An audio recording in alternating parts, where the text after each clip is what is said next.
The room went silent when I said it, not the polite silence people pretend not to notice, the kind that presses against your ears. My husband blinked once like he'd misheard me. His mother stopped chewing, and for the first time that night I didn't smile. My name is Saffron. I'm 34, married for 7 years, and until that moment, I was the woman everyone described as reasonable, calm, easy to work with, easy to step over. I earned more than my husband, funded most of our lifestyle, and somehow still ended up treated like a guest in my own marriage, especially by his mother, Anastasia, who believed my salary was a family resource. She managed by birthright. That dinner started like dozens before it. Her apartment smelled like overcooked chicken and lemon cleaner. The table was set too formally, as if we were strangers auditioning for approval.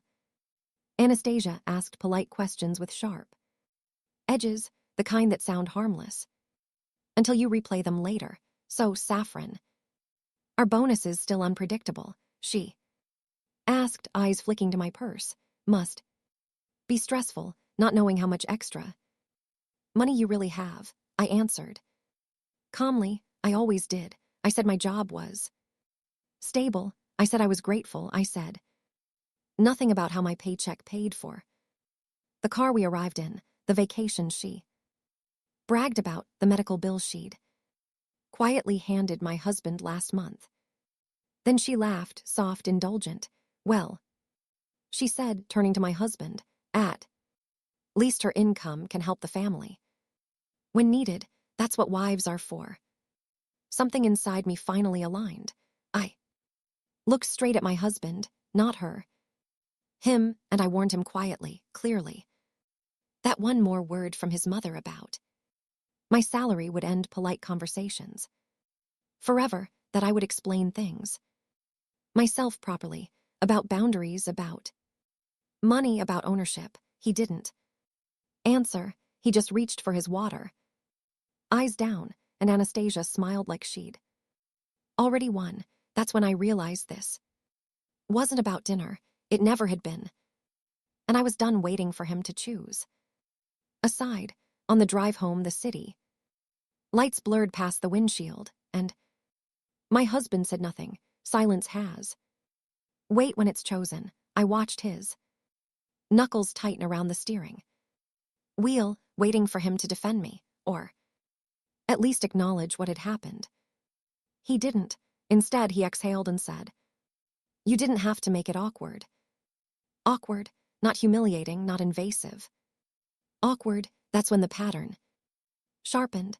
Anastasia had always framed her comments as concern, questions about my generosity, suggestions about helping family, jokes about how my job was luckier than his, and every time he smoothed it over, told me she didn't mean it, told me to ignore it, told me family was family, but family didn't Venmo requests at midnight, family didn't forward renovation quotes for later, family didn't count my income like inheritance. That night, lying awake beside him, I realized the pressure wasn't accidental. It was organized, and I was the only one pretending not to see it. The first crack came a week later, disguised as practicality. My husband mentioned casually over coffee that his mother was thinking of downsizing. He said it like a neutral fact, like weather.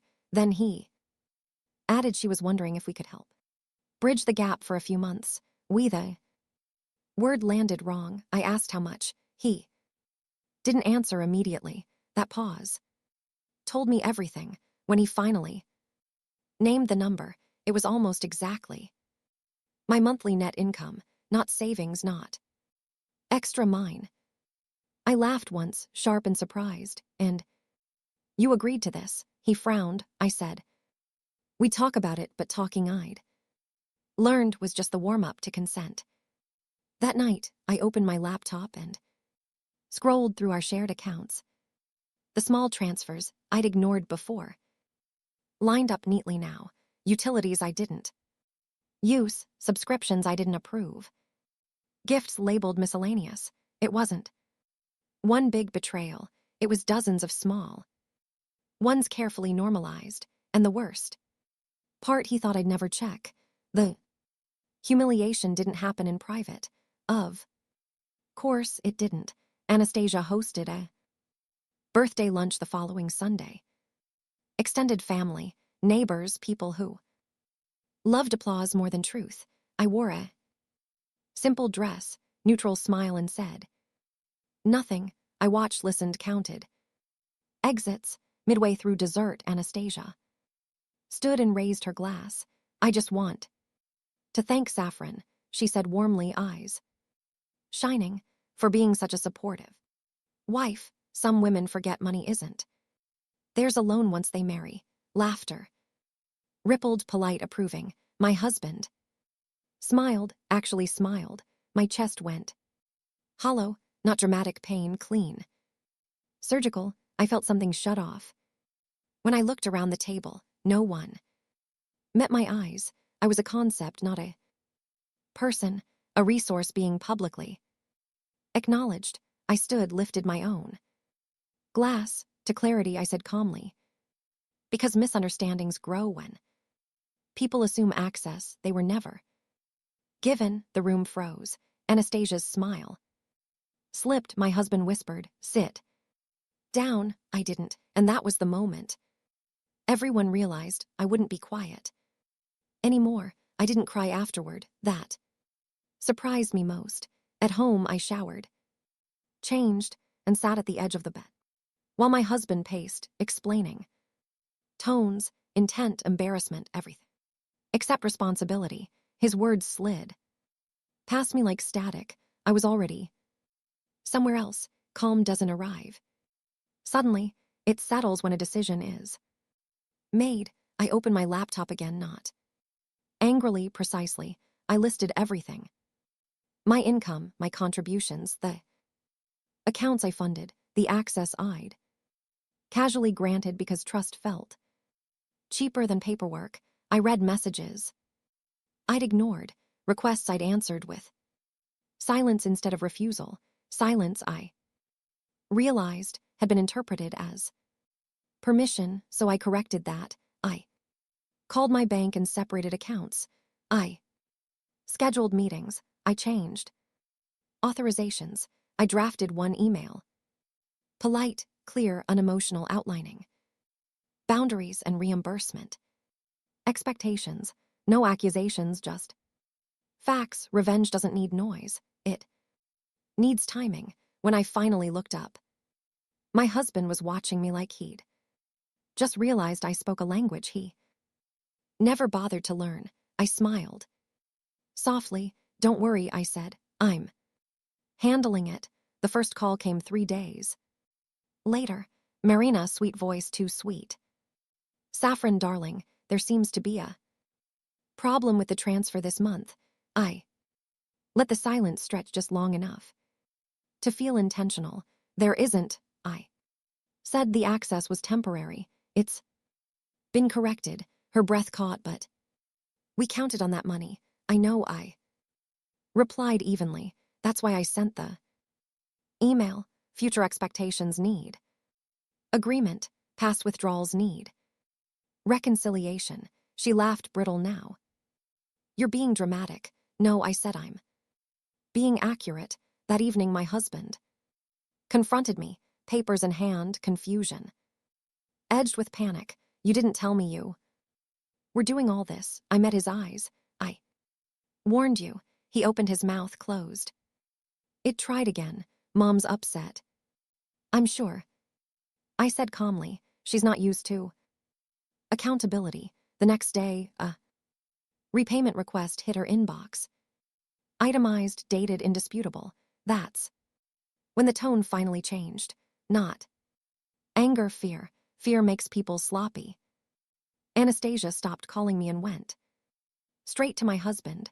Long messages, voice notes, tears. She said I was humiliating her. That family doesn't Keep ledgers that good wives don't. Embarrass their elders, and for the first time, those words didn't reach me. Through him, because I'd already removed myself from the triangle, he came home. Late one night, eyes red, voice flat. She says she'll tell everyone you're greedy, that you're tearing the family apart. I nodded. She already did. Publicly, remember the toast, he sank onto the couch like something had finally collapsed. She says if we don't fix this, she'll need to sell the apartment. That's her decision, I said gently. The gentleness startled him. When the repayment deadline passed, I didn't chase her. I forwarded the documentation to a lawyer I'd consulted quietly weeks earlier, not to sue, to formalize. A letter arrived at Anastasia's door, and suddenly everyone wanted to talk privately, especially my husband. The twist wasn't loud. It never is. Anastasia didn't call me. She didn't shout. She didn't apologize. She paid quietly. Fully every dollar, because the lawyer discovered something she hadn't expected me to notice. Years of family help quietly funneled through my accounts had tax implications she couldn't afford. Exposed, my money wasn't just convenient, it was covering her. When my husband finally sat across from me, really looked at me, his voice cracked. You could have ruined her. I shook my head. No, I gave her a choice. He asked if we were okay. That was the final clarity. I warned you, I said. Gently, not her, you. I moved out too. Weeks later, peacefully, financially intact, legally clean. Anastasia lost access. My husband lost the comfort of silence, and I gained something I hadn't had in years: control without cruelty. Money reveals entitlement. Boundaries reveal character, and I learned exactly who they were the moment I stopped being useful.